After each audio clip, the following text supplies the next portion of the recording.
Ndugu wa Tanzania, naitwa Kanali Bernard Masala Mlunga, kaimu mkurugenzi wa habari na uhusiano, Jeshi la Ulinzi la Wananchi wa Tanzania. Jeshi la Ulinzi la Wananchi wa Tanzania linautaarifu umma wa Watanzania kuwa linaendelea kufuatilia kwa karibu na kutathmini hali ya ulinzi na usalama nchini katika kipindi hiki cha kuelekea uchaguzi mkuu unaotarajia kufanyika tarehe 28 na tarehe 29 mwezi Oktoba mwaka 2025 kama ilivyotangazwa na Tume Huru ya Uchaguzi nchini na Tume ya Uchaguzi Zanzibar.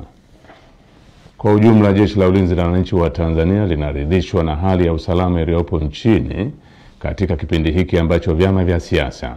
vinaendesha kampeni zao kwa kuzingatia matakwa ya kisheria, kuheshimiana na kuvumiliana kunakooneshwa kupitia kwa wagombea wao wa ngazi za urais,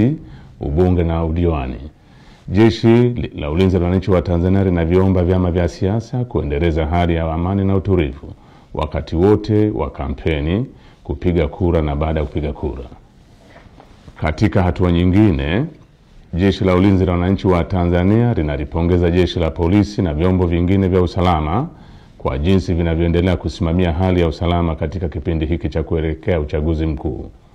Aidha, jeshi linawapongeza wananchi kwa kuendelea kutumia haki yao ya msingi ya kushiriki kwa amani na utulivu katika kusikiliza sera za vyama mbalimbali kupitia mikutano ya hadhara inayoendelea kufanywa na vyama vinavyoshiriki uchaguzi mkuu kwa ngazi mbalimbali ili kuwachagua viongozi watakaowaletea maendeleo.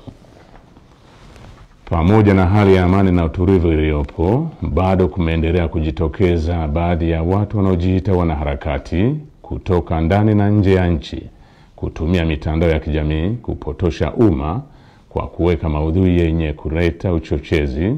kwa kulihusisha Jeshi la Ulinzi la Wananchi wa Tanzania na siasa ili kutimiza azma yao ya uvunjifu wa amani. Jeshi la Ulinzi la Wananchi wa Tanzania linaomba umma wa Tanzania kupuuza machapisho au taarifa ambazo zimekuwa zikionekana kwenye mitandao ya kijamii. Wananchi wanakumbushwa kuwa taarifa zote zinazorihusu Jeshi la Ulinzi la Wananchi wa Tanzania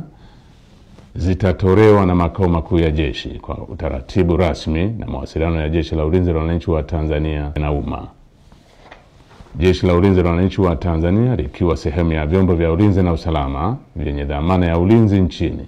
linapenda kuhakikishia Watanzania wote hali ya amani, usalama na utulivu katika kipindi hiki cha kuelekea uchaguzi mkuu, wakati wa uchaguzi na baada ya uchaguzi mkuu. Asanteni kwa kunisikiliza.